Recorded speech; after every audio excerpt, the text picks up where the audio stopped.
New communities, disciples and apostles, light and shadow in the congregations. Revealed by Jesus Christ from 1884 to 1950.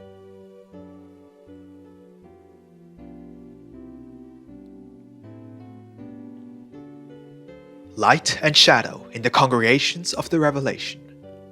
Thus saith the Lord. If my word had been given to all nations, the majority would have rejected it, for vanity, materialism, and the false grandeur of men would not have accepted a doctrine that speaks of spirituality, humility, and brotherhood. The world is not yet prepared to understand love, and not all, therefore, would have been sensitive to my presence in this form.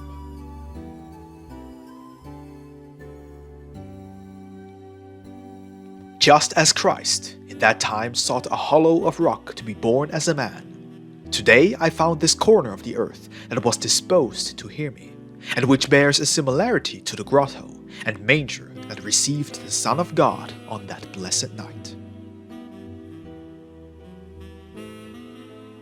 The example of this humble people that choose their way without ministers to guide them, and that worship me without ceremonies or symbols, will be a wake-up call to those who sleep their night of centuries. And it shall be a stimulus for the regeneration and purification of many of my children.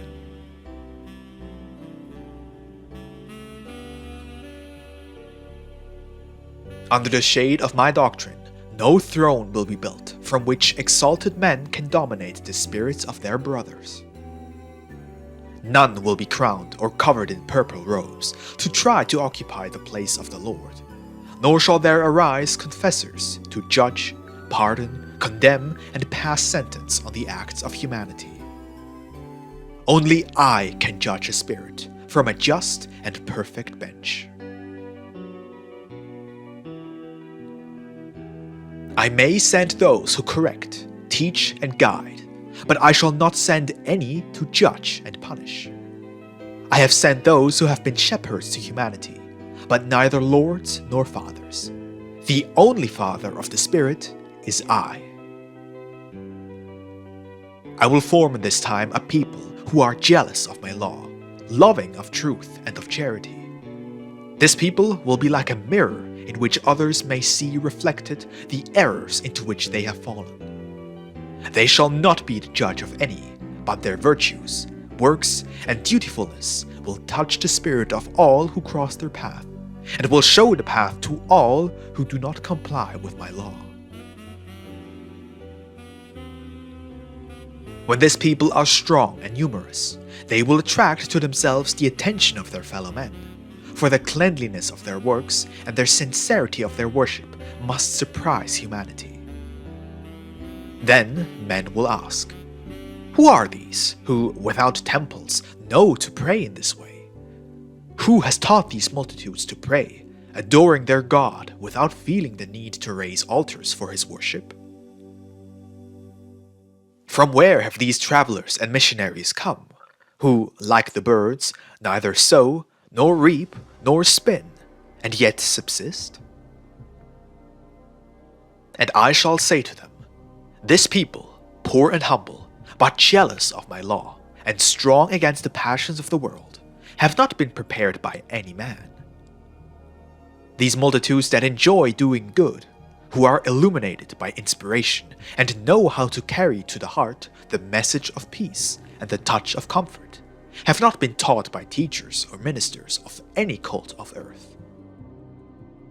For it is true what I tell you, that in this time there does not exist one single man in your world who could teach the worship of God with true spirituality. Truth does not reside in the splendor of rites, nor in wealth or earthly power, but being humble, seeks as its temple the clean, noble, and sincere hearts who love that which is pure. Where are these hearts? I have called many of my children to be given different responsibilities, various missions within this work, and I have given them according to your gifts and advancement.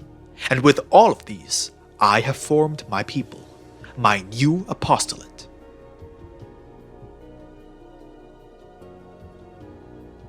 To some I have given the work of guides, and so that their work is not arduous and distressing, I have divided the people into congregations.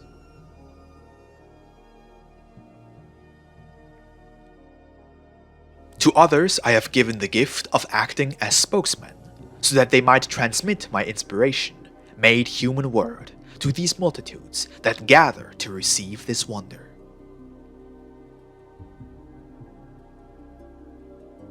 I have given the privilege of seeing to some, to make them prophets and proclaim through them what is to come.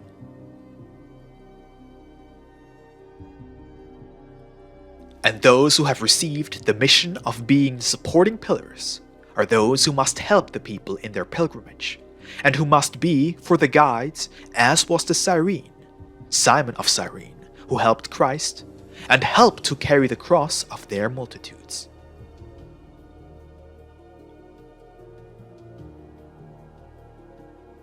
Others have been graced with the gift of faculty, and these, as instruments of the spiritual world, have been prepared to transmit its messages, the analysis of my work, and also as possessors of the sacred balm of healing, of comforting the sick, so that, united, they may pour forth charity to the needy by means of healthy spiritual emanations.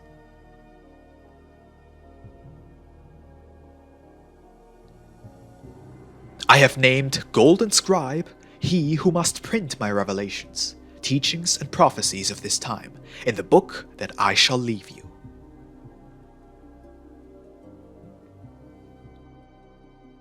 I have given the responsibility of being cornerstones to those who are to stand as examples of firmness, stability, and strength among the people.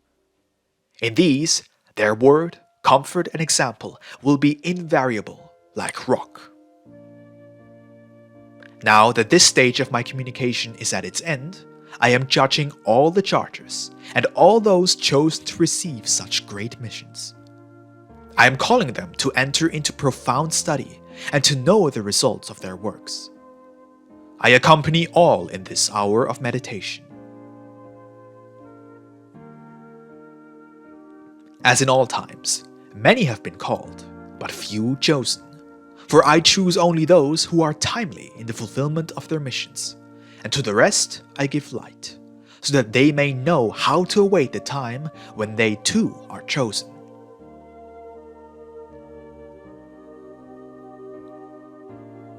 How many there are who have only been called without it being time to choose them for a responsibility, and who have taken part among my laborers and disciples without their spirits having had the evolution indispensable to withstand the weight of this cross, nor their understanding the light required to permit the entry of my inspiration. What have many of them done once they were within the ranks of the chosen? They have profaned and poisoned the environment, contaminating others with their evil inclinations, lying, sowing discord, and profiting from my name and the gifts that I have deposited in my disciples.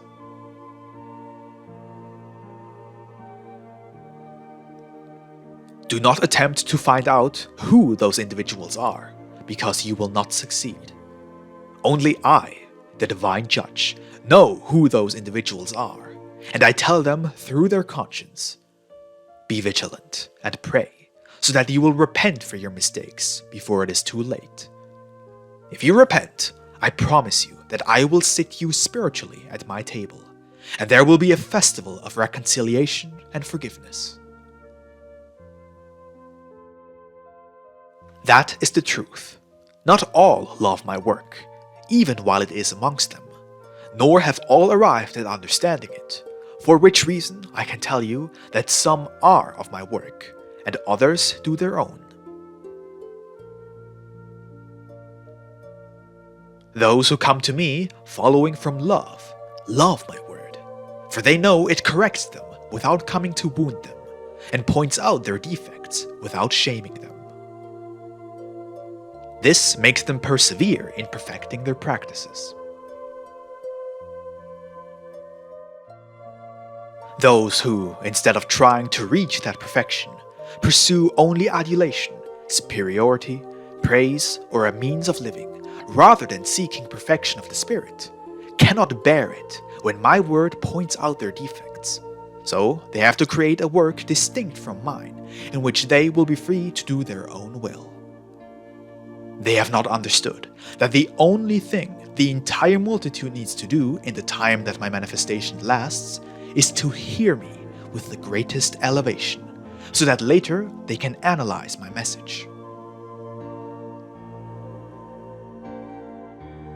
I have said that the time of confusion, of disobedience will arrive, in which the laborer will rise up, saying that my communication through human understanding will not cease. But the moment will come when my word is fulfilled, though man tries to interject to my will.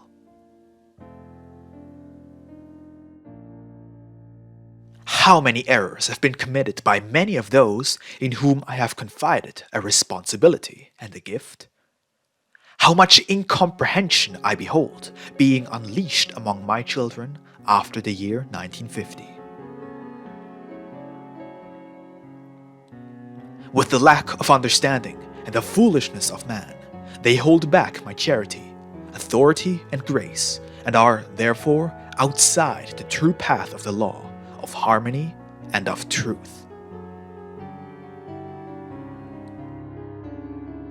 Once again, Israel will not know itself, tribe from tribe. Once again they will tear and wish to trample the clean and pure law I gave into their hands. Once again, Israel will seek the ancient paths to fall into idolatry and fanaticism. They will look to the sects and enter into confusion and darkness, and they will find satisfaction in the false and florid words given to them by men. The men of the religions and sects, upon seeing that Israel is divided, that Israel does not know itself and is weakened, will seek motives to tear away this priceless jewel, to tear away the ark of this new covenant, and say the next day that they are the true envoys before humanity, and the representatives of my divinity.